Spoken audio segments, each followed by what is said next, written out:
ఆర్థిక సంక్షోభం, ఉగ్రవాద దాడులు, రాజకీయ అస్థిరత, అనిశ్చితి, వీటి మధ్య పాకిస్తాన్ పరిస్థితి అంతకంతకు దిగజారుతుంది. అసలే వ్యవసాయ ఆధారిత దేశమైన పాకిస్తాన్లో కొన్ని కంపెనీలు మాత్రమే టెక్నాలజీ పరంగా అక్కడ నడుస్తున్న పరిస్థితి. కానీ ఇప్పుడు అవి కూడా తట్టా బుట్టా సర్దుకొని పోతున్న సంఘటనలు చోటు చేసుకుంటున్నాయి. తాజాగా పాకిస్తాన్కు మైక్రోసాఫ్ట్ గుడ్ బై చెప్పింది. బ్రేకింగ్ న్యూస్ చూస్తున్నాం. పాకిస్తాన్లో టెక్ దిగ్గజం ఆఫీసులు క్లోజ్ చేశారు, కంపెనీ కార్యకలాపాలు మూసివేశారు. మైక్రోసాఫ్ట్ ఉద్యోగులకు మెయిల్ చేసింది. కంపెనీ మార్చి 7, 2000లో పాకిస్తాన్లో కార్యకలాపాలు ప్రారంభించింది. మైక్రోసాఫ్ట్ పాకిస్తాన్ సంక్షోభ పరిస్థితుల్లో ఈ నిర్ణయం తీసుకుంది.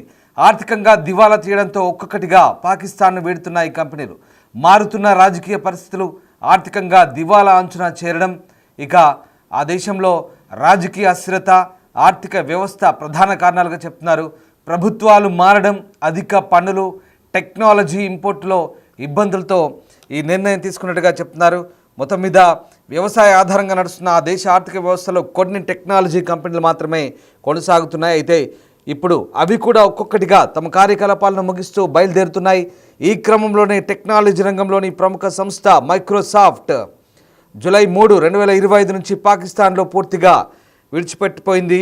ఈ సంస్థ ఎలాంటి అధికారిక ప్రకటన చేయకుండా అక్కడి కార్యకలాపాలను మూసివేసింది. ఈ విషయాన్ని మైక్రోసాఫ్ట్ పాకిస్తాన్ శాఖ చీఫ్ జువాద్ రెహమాన్ వెల్లడించారు. దీన్ని ఒక యుగానికి ముగింపుగా అభివర్ణిస్తున్నారు. ఇక మార్చి 7, 2000 సంవత్సరంలో మైక్రోసాఫ్ట్ పాకిస్తాన్లోకి ప్రవేశించి అక్కడి డిజిటల్ అభివృద్ధికి నాంది పలికింది. దాదాపు 25 ఏళ్లుగా కొనసాగిన ఈ భాగస్వామ్యాన్ని ఇప్పుడు ఆ సంస్థ ముగించింది. మైక్రోసాఫ్ట్ తన నిష్క్రమణకు సంబంధించిన స్పష్టమైన కారణాలను వెల్లడించకపోయినా ఆర్థిక, రాజకీయ అస్థిరత, వాణిజ్య పరిస్థితుల మైమరపాటే సంస్థకు వెళ్ళిపోవడానికి ప్రధాన కారణాలుగా కనిపిస్తున్నాయని పాకిస్తాన్లోని విశ్లేషకులు అభిప్రాయపడుతున్నారు. వీటి వల్ల మైక్రోసాఫ్ట్కు ఆ దేశంలో తన కార్యకలాపాలను కొనసాగించడం కష్టమైనట్టుగా తెలుస్తోంది. 2024 ఆర్థిక సంవత్సరంలో పాకిస్తాన్ వాణిజ్య లోటు $24.5 బిలియన్ పెరిగింది. జూన్ 2025 నాటికి ఆ దేశ విదేశీ మారక ద్రవ్య నిల్వలు కేవలం $11.5 బిలియన్ పరిమితమయ్యాయి. ఇది టెక్నాలజీ దిగుమతులు, విదేశీ పెట్టుబడులపై తీవ్ర ప్రభావాన్ని చూపాయి. దీంతో ఒక్కసారిగా పాకిస్తాన్లో పేదరికం కూడా పెరుగుతూ వచ్చింది. ఇక ఇవే కాక పేదరికంతో బాధపడుతున్న పాకిస్తాన్లో స్థానికంగా అవసరమైన నైపుణ్యాలు కలిగిన ప్రజలు కూడా లేరు. ఇక్కడ టెక్నాలజీకి కావలసిన స్థాయిలో స్కిల్డ్ పీపుల్, అంటే ప్రతిభావంతులైన నిపుణులు కూడా లేకపోవడం, మార్కెట్ డిమాండ్ కొరత, సామర్థ్యాల లోపం వంటి అంశాలు కంపెనీని దూరం చేశాయి.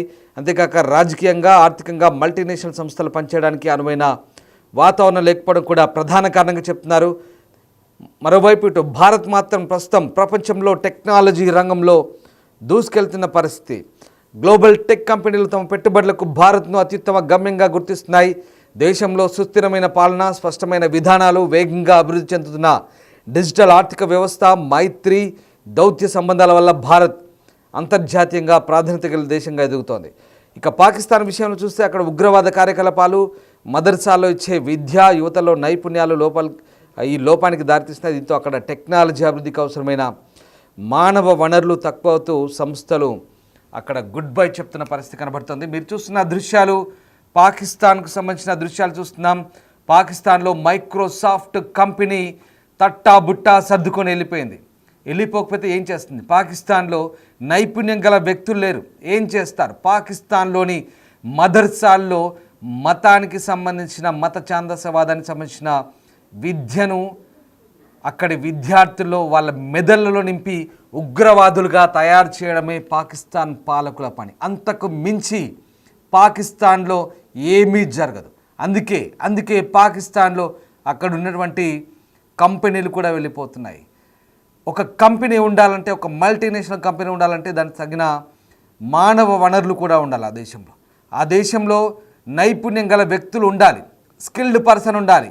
అందుకు ప్రభుత్వాలు తోడ్పడాలి, అందుకు తగ్గట్టుగా విద్యను అందించాలి, వాళ్ళను ఆ స్కిల్డ్ పర్సన్స్గా తయారు చేయాలి. కానీ పాకిస్తాన్లో ఏం జరుగుతుంది? పాకిస్తాన్ పాఠశాలలో, పాకిస్తాన్ మదర్సాలలో తీవ్రవాదాన్ని నూరిపోస్తున్నారు, ఉగ్రవాదాన్ని నరనరణ పిల్లలకు ఎక్కిస్తున్నారు, మత మౌఢ్యాన్ని ఎక్కిస్తున్నారు. అందుకే పాకిస్తాన్ ఇవాళ ఇలాంటి దుర్భర పరిస్థితులను ఎదుర్కొంటుంది కూడా భవిష్యత్తులో.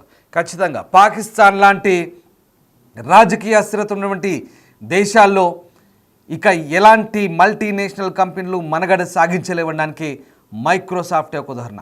2000 సంవత్సరంలో మైక్రోసాఫ్ట్ సరిగ్గా 25 ఏళ్ల క్రితం పాకిస్తాన్లో బ్రాంచ్ను ఓపెన్ చేసినప్పుడు చాలా అట్టహాసంగా ఆర్భాటంగా పాకిస్తాన్ ఇక సాఫ్ట్వేర్లో డిజిటల్ రంగంలో దూసుకుపోతుందని చాలామంది భావించారు. అక్కడ బిల్ గేట్స్ కూడా ఓపెన్ చేసినప్పుడు వెళ్ళాడు. చాలా పెద్ద ఎత్తున సంబరాలు చేసుకున్నారు. కానీ ఇవాల్టి రోజు సరిగ్గా 25 సంవత్సరాల తర్వాత పాకిస్తాన్లో పరిస్థితి ఏంటి? యుద్ధాలు చేస్తారా? మీ దేశంలో ఆర్థికంగా సరిగ్గా లేదు, పూర్తిగా దిగజారిపోయారు. ఉన్న కంపెనీలు తట్టాబుట్టా సర్దుకొని పోతుంటే మీకు యుద్ధాలు కావాలా? పొరుగు దేశం భారత్తో కొట్లాట కావాలా? తీవ్రవాదాన్ని పెంచి పోషించి భారత్ పైకి ఉసుగొల్పుతారా? ఇదా పాకిస్తాన్లో పరిస్థితి? మీ దేశంలో మీరు కాపాడుకోండి. చూడండి, తట్టాబుట్టా సర్దుకొని అందరూ వెళ్ళిపోతున్నారు. పాకిస్తాన్లో ఆర్థిక మాంద్యం, రాజకీయ అస్థిరత, పూర్తిగా భారత్ కనుక నీళ్ళను నిలిపివేస్తే వ్యవసాయ ఆధారిత పాకిస్తాన్లో 90% వ్యవసాయంపై ఆధారపడ్డ పాకిస్తాన్లో సింధు నది వెంబడి కాలువలు తవ్వుకుంటూ దేశం పొడుగుతా ఆ కాలువలపై ఆధారపడి మన దగ్గర నుంచి ప్రవహించే నీళ్ళ ద్వారా వాళ్ళు వ్యవసాయం చేసుకొని బతికే పాకిస్తాన్లో టెక్నాలజీ పరంగా అంతో ఇంతో కాస్త మైక్రోసాఫ్ట్ లాంటి కంపెనీలు ఉన్నాయి. కానీ ఇప్పుడు అవి కూడా మాట మాత్రం చెప్పకుండా వెళ్ళిపోయిన తర్వాత ఎంప్లాయీస్కి మెయిల్స్ పెట్టాయి. ఇది పాకిస్తాన్ పరిస్థితి. ఇది పాకిస్తాన్ దౌర్భాగ్య స్థితి. ఇది పాకిస్తాన్ దుర్బల స్థితి. ఒక విషయం చెప్తాను, పాకిస్తాన్లో ప్రస్తుతం ఎలాంటి సిచ్యువేషన్ ఉందో ఆ దేశ మాజీ అధ్యక్షుడు చేసిన ట్వీట్ మనం చూడవచ్చు. పూర్తిగా పాకిస్తాన్ నుంచి ఏ రకంగా ఆ మైక్రోసాఫ్ట్ కంపెనీ వెళ్ళిపోయిందో ఆయన చేసిన ట్వీటే మనకి ఇక్కడ నిదర్శనంగా కనిపిస్తోంది. ప్రధానంగా పాకిస్తాన్లో ఇప్పుడున్నటువంటి పరిస్థితుల నేపథ్యంలో ఒక్కసారిగా రాజకీయ అనిశ్చితి, ముఖ్యంగా పెట్టుబడులకు అనుకూలంగా లేదు. అంతేకాదు ఆ ట్వీట్ మనం చూడొచ్చు, ఆ దేశ మాజీ ప్రధాని ఆరిఫ్ అల్వీ చేసిన ట్వీట్ అది. మాజీ అధ్యక్షుడు ఆరిఫ్ అల్వీ చేసిన ట్వీట్ అది. Microsoft decision to shut down operations in Pakistan is a troubling sign for our economic future. I vividly recall February 2022 when Bill Gates visited my office on behalf of the people of Pakistan. I had to honor of conferring the Hilal-e-Imtiyaz on him for his remarkable or dikhai and yes fine. So ఆ రకంగా ఆయన చేసిన కృషికి ఆ హిలాల్-e-Imtiyaz అనే ఒక గౌరవ సూచిక బిరుదును కూడా మైక్రోసాఫ్ట్ అధినేత బిల్ గేట్స్కు అప్పట్లో పాకిస్తాన్ మాజీ అధ్యక్షుడు ఇచ్చిన సూచికను కూడా ఆయన ట్విట్టర్ రూపంలో పెట్టాడు. పాకిస్తాన్ ఆర్థికంగా దిగజారిపోతుందంటూ ఆయన భయాందోళన వ్యక్తం చేస్తున్నారు. ఒకప్పటి పాకిస్తాన్లో మైక్రోసాఫ్ట్ అధినేత బిల్ గేట్స్ సందర్శించినప్పటి దృశ్యాలు అవి. ఇప్పుడు ఏమైంది? పాకిస్తాన్లో పూర్తిగా పరిస్థితులు మారిపోయాయి. ఒక్క విషయం చెప్తాను, 2022 జూలై నెలలో పాకిస్తాన్ చెందిన ఒక మంత్రి ఏం చెప్పాడో తెలుసా పాకిస్తాన్ ప్రజలకి? మన దేశ ఆర్థిక పరిస్థితి బాగాలేదు, మనం చాయ్ పత్తా ఉంటుంది కదా, చాయ్ పత్తా మనం విదేశాల నుంచి దిగుమతి చేసుకుంటున్నాం, చాయ్ తక్కువ తాగండిరా బాబు, మనకు చాయ్ పత్తా కూడా గతి లేదంటూ ఆ దేశ మంత్రి ఏకంగా స్టేట్మెంట్ ఇవ్వడం చూస్తే పాకిస్తాన్ పరిస్థితి ఏ రకంగా ఉందో ఒకసారి మనం అర్థం చేసుకోవచ్చు. అలాంటి పాకిస్తాన్ భారత్తో యుద్ధానికి దిగుతుంది. అలాంటి పాకిస్తాన్ పక్క దేశం చైనా, తుర్కీతో కలిసి భారత్ పైకి మిసైల్ వేస్తుంది. అలాంటి పాకిస్తాన్ భారత్ పైకి ఉగ్రవాదం ఉసిగొల్పుతుంది. తినడానికి తిండి లేకున్నా, ఆర్థిక మాంద్యం ఉన్న దేశంలో పరిస్థితులు బాగా లేకున్నా యుద్ధాలు మాత్రం కావాలి. ఇది పాకిస్తాన్ పరిస్థితి. పాకిస్తాన్ నిజంగా ఎంత దుర్బలమైన పరిస్థితిలో ఉందంటే అక్కడ దేశ ఆర్థిక పరిస్థితి, అక్కడ దేశ ద్రవ్యోల్బణం. అరే పిండి కోసం కొట్లాడుకుంటారు, చపాతీ పిండి కోసం పాకిస్తాన్లో కొట్లాట్లు అవుతాయి తెలుసా? అలాంటి దౌర్భాగ్య పరిస్థితిలో పాకిస్తాన్ ఉంది. కేవలం గోధుమ పిండి కోసం కొట్లాడుకునే పాకిస్తాన్లో ఇలాంటి మల్టీనేషనల్ కంపెనీలు ఉంటాయా? మల్టీనేషనల్ కంపెనీలు ఉండాలంటే కావాల్సిన సౌకర్యాలు ఉండాలి, అక్కడ సౌహృద్భావ వాతావరణం ఉండాలి, అక్కడ పరిస్థితులు అనుకూలంగా ఉండాలి, అంతర్జాతీయ సౌకర్యాలు ఉండాలి, అంతర్జాతీయంగా మంచి పరిస్థితులు ఉన్నాయి. కానీ పాకిస్తాన్లో ఉన్నదేంటి? మతమౌఢ్యం, ఉగ్రవాదం, రాజకీయ అనిశ్చితి, గొడవలు, కొట్లాట్లు. ఇటు చూస్తే కాబిర్ పంక్తుంక్వా, అటు చూస్తే బలూచిస్తాన్, మరోవైపు ఇటు ఇస్లామాబాద్, లాహోర్, రావల్పిండిలో ఎంతసేపు మతానికి సంబంధించిన నాయకులు ఉగ్రవాదాన్ని పెంచి పోషించే టెర్రర్ లాంచ్ ప్యాడ్ అని తయారు చేసే ముఠా నాయకులు తయారయ్యారు. పూర్తిగా ఇది పాకిస్తాన్ పాఠశాలలో, పాకిస్తాన్ కళాశాలలో, పాకిస్తాన్ మదర్సాలలో ఎక్కడ చూసినా మతమౌఢ్యం, ఉగ్రవాదం, భారత్ పైకి ఏ రకంగా దండయాత్ర చేయాలి, ఏ రకంగా దాడులు చేయాలి. కానీ భారత్ని చూడండి ఏ రకంగా ఉందో. పాకిస్తాన్ ఒక్కసారి భారత్ని చూసైనా బుద్ధి తెచ్చుకోవాలి. ఇవాళ ప్రపంచ దేశాల్లో సాఫ్ట్వేర్ ఎగుమతుల్లో మొదటి స్థానంలో ఉంది భారత్. టాప్ 5లో ఉంది. ప్రపంచ దేశాల్లో సాఫ్ట్వేర్లో భారత్ దూసుకుపోతుంది. టెక్నాలజీ పరంగా సరికొత్త అవకాశాలను అందిపుచ్చుకొని అనేక అగ్ర కంపెనీలన్నీ కూడా భారత్లో క్యాంపస్లు తెరుస్తున్నాయి. కారణం భారత్లో రాజకీయ సుస్థిరత, భారత్లో మంచి పరిపాలన, భారత్లో స్నేహపూర్వక వాతావరణం, భారత్లో అంతర్జాతీయ సౌకర్యాలు, భారత్లో కావాల్సినటువంటి అనువైన సౌకర్యాలు పెట్టుబడులకు ఉన్నాయి. ఇందుకే అంతర్జాతీయ కంపెనీలు భారత్ను తమ పెట్టుబడులకు స్వర్గధామంగా భావిస్తుంది, అవకాశాలను అందిపుచ్చుకుంటుంది. కానీ ఇప్పుడు పాకిస్తాన్లో మైక్రోసాఫ్ట్ లాంటి సంస్థలు వెళ్ళిపోతున్నాయి. నిజంగా పాకిస్తాన్ ప్రజల పరంగా ఆలోచిస్తే ఇది వాళ్ళకు గడ్డు కాలమే. మనకు పాకిస్తాన్ పౌరులంటే కోపం కాదు, పాకిస్తాన్ ప్రజలంటే మనకు ద్వేషం కాదు. కేవలం పాకిస్తాన్లో ఉగ్రవాదాన్ని పెంచి పోషిస్తున్న పాలకులు, ఆర్మీ, ఐఎస్ఐ, టెర్రరిస్టు నాయకులు, అలాగే అక్కడ ఉన్నటువంటి కొంతమంది మత ఛాందసవాదులు, ఇలాంటి వారి వల్లే పాకిస్తాన్ ఇవాళ పూర్తిగా దుర్బల పరిస్థితిలోకి నెట్టివేయబడుతుంది. రాజకీయంగా అనిశ్చితితో నాశనం అవుతున్న పరిస్థితి. ఒక మైక్రోసాఫ్ట్ లాంటి కంపెనీ పోయిందే మీ దుర్మార్గాలకు, మీ రాజకీయ ఎత్తుగడలకు. ఇప్పుడేం చెప్తారు మీ దేశ ప్రజలకు? నిజంగా ఇది చాలా బాధాకరం. పాకిస్తాన్ మనం పక్క దేశం అయినా కూడా పాకిస్తాన్ సంబంధించి ఒక కంపెనీ పోయిందంటే ఎంతటి అక్కడ ఉన్నటువంటి ఇప్పుడు ఏం చేస్తారు సాఫ్ట్వేర్ ఇంజనీర్లంతా? వాళ్ళంతా నిజంగా చాలా బాధాకరమైన పరిస్థితి. అక్కడ ఉన్నటువంటి విదేశాలకు వెళ్ళాలి, ఉద్యోగాలకు పోవాలని చాలా కష్టమైన పని. పాకిస్తాన్లో అంటే అఫ్కోర్స్ మైక్రోసాఫ్ట్లో లేఅవుట్లు ఉన్నాయి. దాదాపు 9,000 మందిని తీసేశారు మొన్న. ప్రపంచవ్యాప్తంగా తీసేస్తున్నారు. కానీ పాకిస్తాన్లో ఏకంగా బ్రాంచ్ని ఎత్తేసారు. అది పాకిస్తాన్లో ఉన్న పరిస్థితి. ఎందుకంటే పాకిస్తాన్లో పరిస్థితులు అనుకూలంగా లేవు.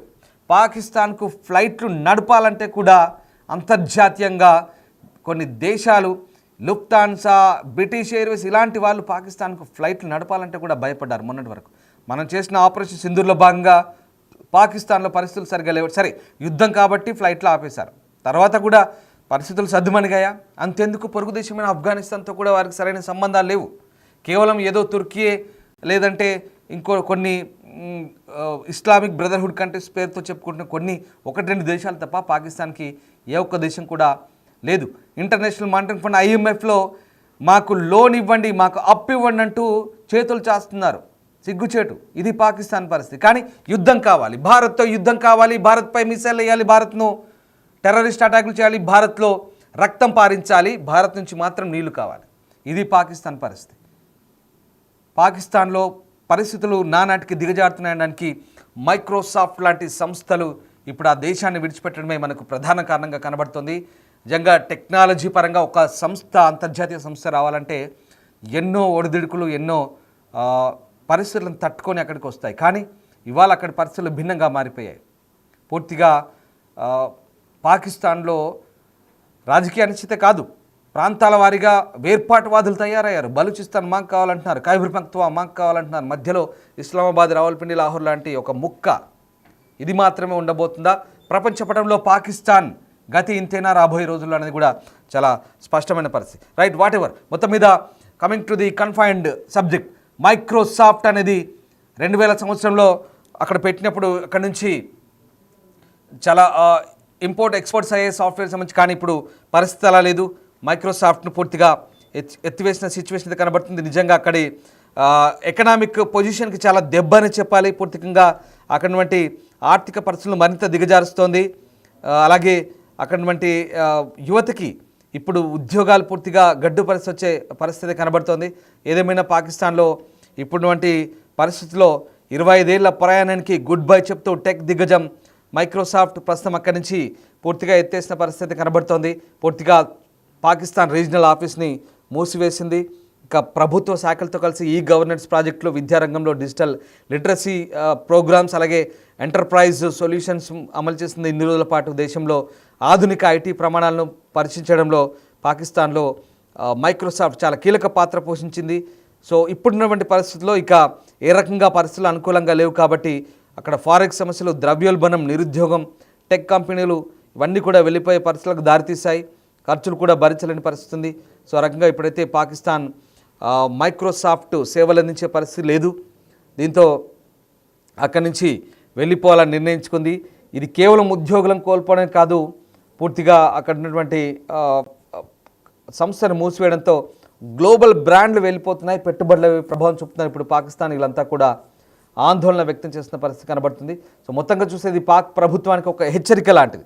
పాకిస్తాన్లో టెక్నాలజీ రంగంలో అవకాశాలు ఉన్న స్థిరమైన పాలసీలు, ఆర్థిక భద్రత, ట్రాన్స్పరెన్సీ లేకపోవడమే ఇప్పుడు గ్లోబల్ కంపెనీలు, పెట్టుబడిదారులు నమ్మకంతో ముందుకు రాకపోవడానికి ప్రధాన కారణం.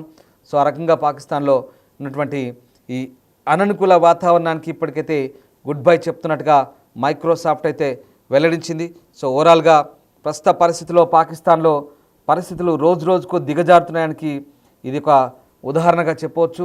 సో ప్రతిభ వలసలు పెరుగుతున్నాయి, నిరుద్యోగం పెరుగుతుంది, దేశంలో కొనుగోలు శక్తి తగ్గుతుందని ఆ దేశ మాజీ అధ్యక్షుడు ఆరిఫ్ అల్వి చేసిన ట్వీట్ అది. దానికి సంబంధించిన ట్వీట్ చూస్తున్నాం. సో ఆ రకంగా పాకిస్తాన్లో గ్లోబల్ టెక్ దిగ్గజం మైక్రోసాఫ్ట్ అయితే పూర్తి స్థాయిలో మూతపడింది. పాకిస్తాన్ ఇప్పుడు అనిశ్చిత సుడిగుండంలో చిక్కుకుంది, ఒక వర్ల్పూల్లో చిక్కుంది, నిరుద్యోగం పెరుగుతుంది, మన ప్రతిభ విదేశాలకు వలసపోతుంది అంటూ అవామీ సందర్భంలో ఇది ఒక అంతు చిక్కని కళ అంటూ ఆరిఫ్ అల్వి ఎక్స్పోస్ట్లో పేర్కొన్నాడు. సో మొత్తం మీద పాకిస్తాన్లో కావలసినటువంటి వనరులు అయితే ఇప్పుడు లేవు. అంతర్జాతీయంగా అభివృద్ధి చెందుతున్నటువంటి ఈ స్థితిలో టెక్నాలజీ లేదు, కావలసిన మ్యాన్ పవర్ లేదు, స్కిల్ పవర్ లేదు, పాకిస్తాన్లో సరైన విద్య లేదు, వసతులు లేవు. సరే, unfortunately it's very bad. Pakistan చాలా వెనుకబడిపోతుందనడానికి ఇది ఒక నిదర్శనం. పాకిస్తాన్, మళ్ళీ చెప్తున్నాను, పాకిస్తాన్ ప్రజల మీద కోపం కాదు, పాకిస్తాన్ పాలకులు ఉగ్రవాదాన్ని పెంచి పోషిస్తున్న కొంతమంది మీదే భారత్కు ఎప్పటికైనా వాళ్ళని నిర్మూలించాలన్నదే భారత్ లక్ష్యం. అలా ఉంటేనే చర్చలతో సిద్ధం కండి అంటూ భారత్ కూడా చెప్తుంది. ఏదేమైనా పాకిస్తాన్కు ఇదొక హెచ్చరిక లాంటిది. గ్లోబల్ దిగ్గజాలు, కంపెనీలు, పెట్టుబడులు, ప్రపంచవ్యాప్తంగా వచ్చే మల్టీనేషనల్ కంపెనీలు ఇక నుంచి పాకిస్తాన్ ఒక్కొక్కటిగా విడిపోయే అవకాశం కనిపిస్తుంది.